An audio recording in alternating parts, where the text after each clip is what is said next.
wake up.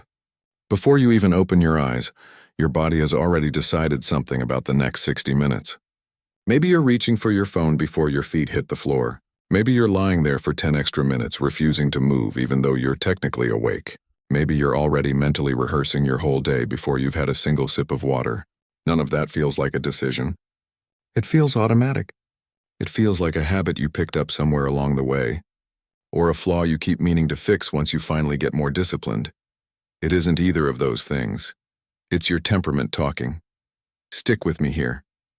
Because the way you behave in the first hour of your day is one of the clearest windows into your true wiring that exists.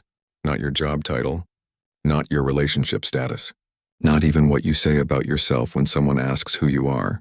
Your morning.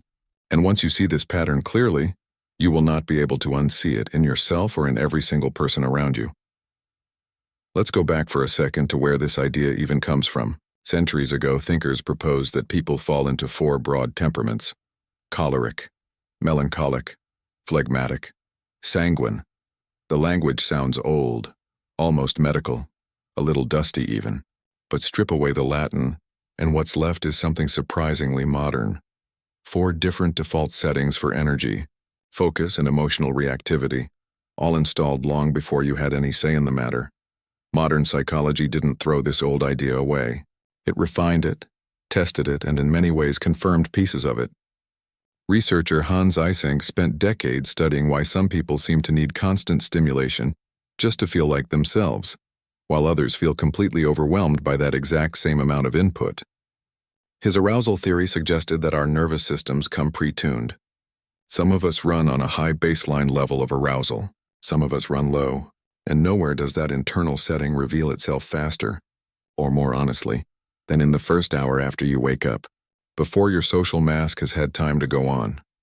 Have you ever wondered why some people spring out of bed instantly ready to talk, plan, and move, while others need total silence just to function like a normal human being? That's not laziness on one side, and it's not excessive energy on the other. That's baseline arousal doing exactly what it was built to do, with zero input from your conscious mind. Here's where it gets specific, and here's where you'll probably start recognizing yourself. If you're the type who wakes up already running through a mental to-do list, sorting tasks before your eyes are even fully open, you're likely leaning choleric. Quick to act, quick to decide, almost physically allergic to sitting still for more than a few minutes. Researcher Mary Rothbart, who spent much of her career studying temperament starting in infancy, found that this exact profile, high reactivity paired with high self-control, shows up incredibly early in life. Not in your 20s when you started your first job. In toddlers who couldn't yet form a full sentence. That should tell you something important. This was never a personality you built. It's a setting your nervous system arrived with. If your mornings look completely different, if you're the one who needs a slow build, the same quiet ritual, the same chair, the same cup of something warm before you can even consider speaking to another human, you might be more melancholic, deeply reflective, detail-oriented, sensitive to disruption in your environment in a way that other people sometimes find confusing or even a little dramatic. This isn't moodiness, and it definitely isn't weakness. It's depth. Melancholic mornings move slowly, because melancholic minds are quietly processing far more than they let on. Then there's the phlegmatic morning. Steady, unhurried, almost suspiciously calm, even on a day that by any objective measure should be stressful. If you've ever irritated a more anxious partner, roommate, or coworker by being completely unbothered at 7 in the morning while they're spiraling about traffic, you already know this type intimately. Phlegmatic temperaments run on a kind of internal stability that other types often mistake for indifference. It is not indifference. It's regulation, and it's actually a rarer trait than most people realize. And finally, the sanguine morning. Bright, social, talkative before there's even anyone around to talk to. If your very first instinct upon waking is to check messages, scroll, connect, or start mentally planning who you'll see and what you'll say to them, that's sanguine wiring lighting up before your eyes have even adjusted to the light. High dopamine sensitivity, high reward seeking. A nervous system that treats novelty and social contact the way other people treat caffeine. Now here's where the research gets genuinely fascinating. and where most mainstream self-help content completely misses the point entirely. A psychologist named Christoph Randler spent years studying something called chronotype, essentially whether someone is naturally a morning person or an evening person, and how that single trait maps onto broader personality patterns. Randler's work found that morningness wasn't just about when you happen to fall asleep. It correlated with specific measurable personality traits, things like proactivity, optimism, and certain forms of conscientiousness that showed up consistently across different groups of people. In other words, your morning behavior isn't some surface-level habit sitting loosely on top of your personality, easily swapped out like an outfit. It's an expression of that personality. The two are tangled together at the root, not layered on top of each other. So why does any of this matter beyond being an interesting fact to mention at dinner? Because almost every piece of mainstream productivity advice quietly assumes there's one universal correct morning, and that everyone should be aiming for it. Wake up at 5, take a cold shower, journal for 10 minutes, meditate, exercise immediately, then supposedly go conquer your day like a completely different person. And if that exact routine doesn't work for you, the advice industry has a ready-made explanation. You're undisciplined. You need more willpower. You simply haven't tried hard enough yet. And that's why you keep failing at something everyone else seems to manage effortlessly. But what if the problem was never effort at all? What if the real problem was that a high-arousal sanguine nervous system was being forced into a melancholic's slow, silent morning ritual and quietly suffocating inside it? Or a deeply reflective melancholic mind was being rushed through a choleric's rapid-fire 5-minute routine with no room left to actually think? That's not a discipline problem. That's a mismatch problem. And no amount of willpower can fix a mismatch problem. This is the part where most people start fighting themselves, and honestly, where most people stay stuck for years. They try the wrong morning over and over, fail at it repeatedly in slightly different ways, and quietly conclude that something must be broken inside them. Nothing is broken. The routine simply was never built for their specific wiring in the first place, and trying harder at the wrong tool was never going to fix that.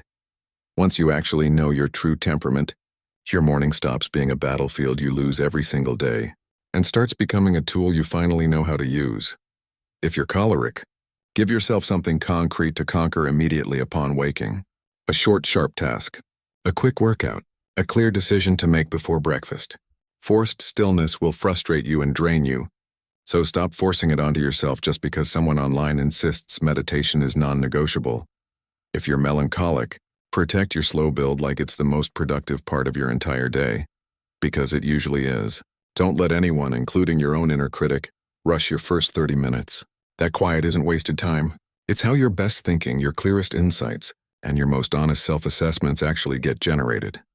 If you're phlegmatic, resist the cultural pressure to perform urgency. You genuinely don't feel just to seem more driven. Your steadiness is a real asset, not a personality deficiency even when louder. Faster-moving types occasionally make it look like one in comparison. And if you're sanguine, feed your need for connection early instead of treating it as a distraction.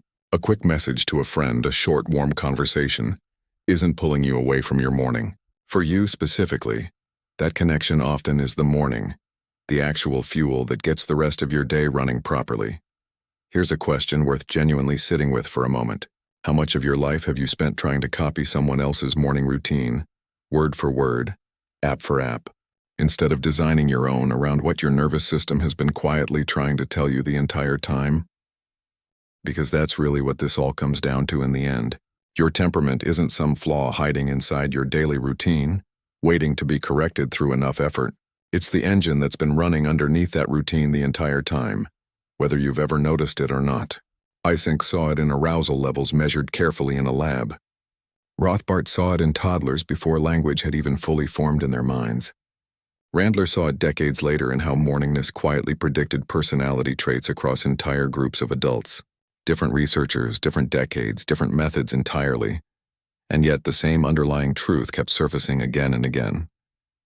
Your wiring shows up early and it shows up honestly, especially before the rest of the world has had a chance to layer its expectations on top of you for the day. So the next time you catch yourself judging your own morning, comparing it harshly to some idealized 5 a.m. routine that was never actually built for someone with your specific temperament, pause for a second. Ask yourself what your nervous system is genuinely asking for in that exact moment. Not what an app, an influencer, or a well-meaning friend says you should be doing instead. What you, specifically with your specific wiring, actually need in order to function at your honest best. You don't need a better morning routine copied from somewhere else. You need the one that was quietly designed for you, by you, the very moment you finally understood what had been running the show the whole time. Think about tomorrow morning specifically, not some abstract future version of your life, but tomorrow, the actual next time your alarm goes off. What would it look like to work with your wiring instead of constantly arguing against it? Not a perfect morning. Not an aspirational morning borrowed from someone whose nervous system runs nothing like yours. Just one honest morning, shaped around the temperament that's been quietly steering you since before you could walk. That single shift, from fighting your wiring to finally cooperating with it, tends to ripple outward in ways people don't expect. Mornings stop feeling like a test you keep failing. They start feeling like the one part of the day that's finally, completely yours. Because before you even opened your eyes this morning, your body had already decided something. And now finally you know exactly what that something was.